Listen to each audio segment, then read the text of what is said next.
જ્યારે ઘરમાં કોઈ શાક ના હોય ત્યારે બટેટા તો હોય જ છે, તો બટેટાનું આપણે નવી રીતે શાક તૈયાર કરીશું, એ પણ સ્પેશિયલ મસાલા સાથે અને લસણ ડુંગળીના ઉપયોગ વગર.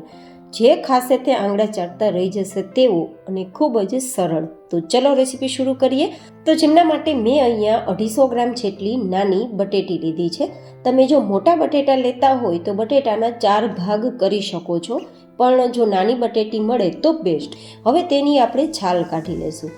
આ રીતે શાક બનાવશો ને તો ફટાફટ તો બનશે જ, પણ તમે ઓછા તેલમાં તૈયાર કરી શકશો અને ખૂબ જ સ્વાદિષ્ટ શાક તૈયાર થશે. તો આ રીતે આપણે છાલ ઉતાર્યા બાદ હવે 1 સીટી સુધી તેને આપણે બાફી લેશું. વધારે નથી બાફવાના, માત્ર 1 જ સીટી કરવાની છે.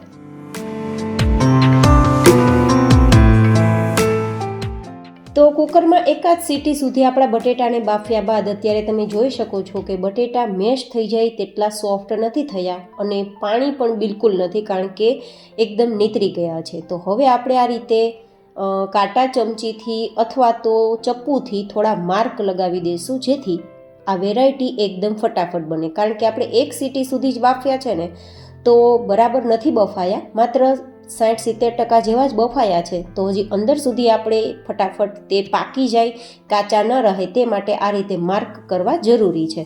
તો બધા જ બટેટામાં આ રીતે મેં માર્ક કરી દીધા છે. જો તમે મોટા બટેટા લઈને 4 ટુકડા કરતા હોય તો તમારે તેમાં માર્ક કરવાની જરૂર નહીં રહે.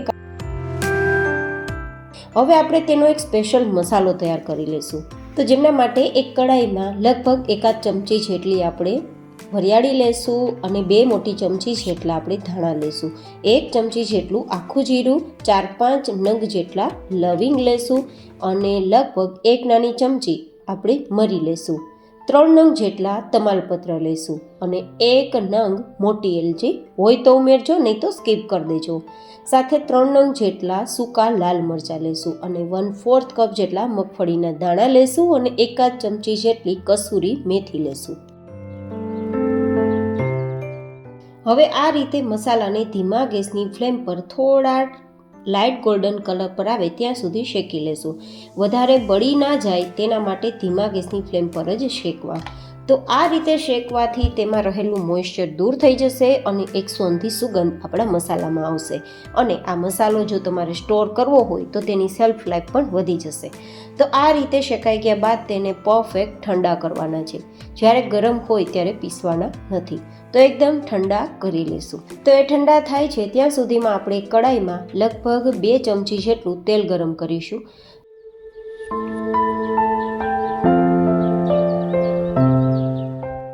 આ રીતે 2 ચમચી તેલ ગરમ થાય પછી આપણે તૈયાર કરેલા જે બટેટા છે ને તેને ઉમેરી દઈશું. જ્યારે બટેટાને તેલમાં ઉમેરીએ ત્યારે બટેટા ભીના ના હોય તે ખાસ ચેક કરવું, નહીં તો તેમાંથી પાણીના છીટા બહાર ઉઠશે અને તમને તે દજાડી પણ શકે છે.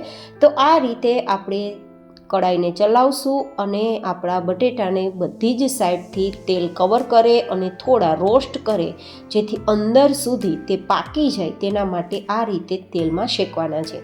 જનરલી તમે આ રીતે નાની બટેટીને બાફ્યા વગર તૈયાર કરશો તો તમારે વધારે પ્રમાણમાં તેલનો ઉપયોગ કરી તળવાના રહેશે, પણ આપણે ઓછા તેલમાં તૈયાર કરીએ છીએ. તો મેં 1 સીટી સુધી બાફી અને પછી આ રીતે પ્રોસેસ કરી છે.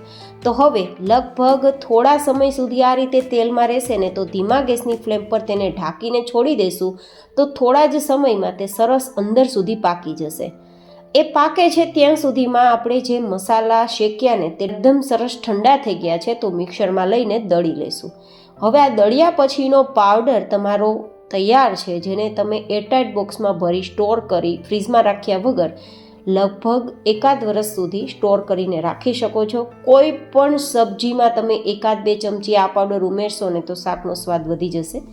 તો અત્યારે તેને આપણે એક પ્લેટમાં કાઢી લેશું અને હવે તે જ મિક્સર જારમાં લગભગ 2 નંગ જેટલા ટમેટાં, થોડા આપણે મરચાંના ટુકડા અને થોડો આદુના ટુકડા ઉમેરીને ગ્રેવી તૈયાર કરી લઈશું. અહીંયા લસણ ડુંગળી ઉપયોગમાં નથી લેતી, જેથી નથી ઉમેરેલી. તમારે કરવું હોય તો લસણ ડુંગળી પણ ઉમેરી શકો છો ગ્રેવીમાં. હવે આ રીતે આપણી ગ્રેવી તૈયાર થઈ ગઈ છે. તો હવે તેને પણ આપણે સાઈડમાં રાખી દઈશું અને અહીંયા સાથે લેશું આપણે થોડું દહીં.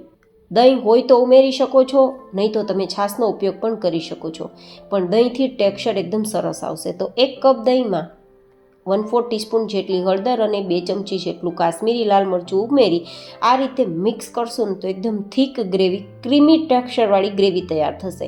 દહીંનો ઉપયોગ આપણા આ શાકમાં કરવાથી ક્રીમી ટેક્સચરવાળું શાક તો બનશે જ, પણ ખૂબ જ સ્વાદિષ્ટ બનશે અને કેલ્શિયમથી ભરપૂર બનશે. તો જરૂરથી દહીં અવેલેબલ હોય તો ઉમેરજો.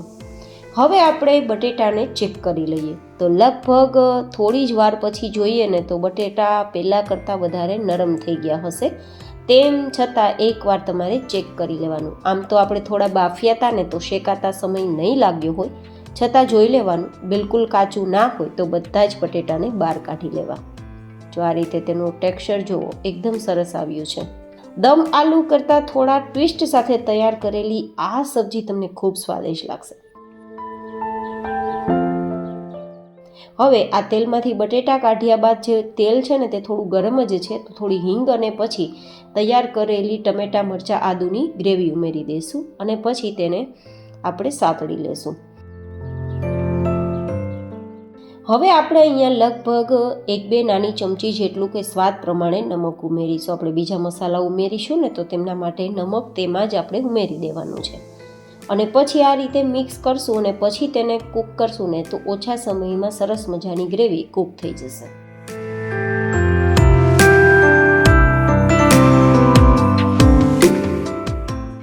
તો 1 મિનિટ પછી આપણા શાક ઉપર તેલ દેખાવા લાગ્યું છે અને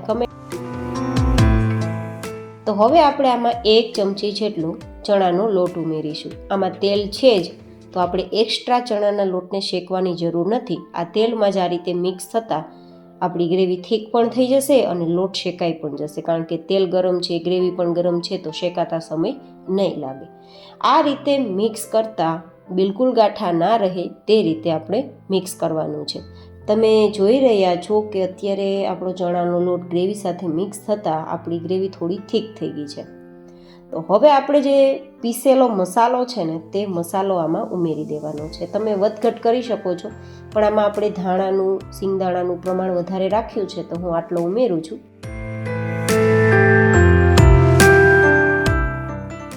હવે આપણે જે મસાલા દહીં તૈયાર કર્યું ને તે પણ ઉમેરી દઈશું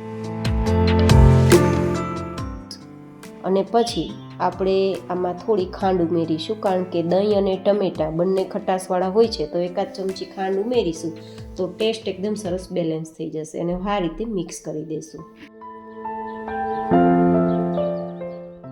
આ રીતે મિક્સ કરતાં ધીમે ધીમે દહીં ગરમ થશે અને ગરમ થતાં લિક્વિડ ફોર્મ આવી જશે. જો અત્યારે તમે કેવું ટેક્સચર આવ્યું છે. હવે આ ટેક્સચરની અંદર આપણે જે તૈયાર કરેલા બટેટા છે તેને ઉમેરી દેવાના છે અને હવે તેને મિક્સ કરી દઈશું અને પછી 5-7 મિનિટ માટે કૂક કરીશું, જેથી આપણી જે આ નાની નાની બટેટી છે ને તેની અંદર ગ્રેવી જતી રહેશે. તો 5 મિનિટ પછી તમે જોઈ શકો છો કે આપણે તેલ ઉમેરેલું છે ને 2 ચમચી તે પણ ઉપર દેખાવા લાગ્યું છે, મતલબ શાક આપણું તૈયાર થઈ ગયું છે. તો ઉપરથી ધાણા સ્પ્રિંકલ કરશું અને મિક્સ કરીને સર્વ કરશું.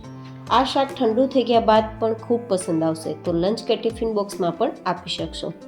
જો કે તમે પરોઠા, પૂરી કે રોટલી સાથે ખાશો અથવા તો રાઈસ સાથે ખાશો તો ખૂબ મજા આવશે. તો કેવી લાગી તમને આજે નવી રીતે બટેટાના ટ્વિસ્ટ સાથેની રેસીપી? મને જરૂર બતાવજો. ફરી મળીશું એક નવી જ હેલ્ધી રેસીપી સાથે. ત્યાં સુધી stay healthy and stay happy.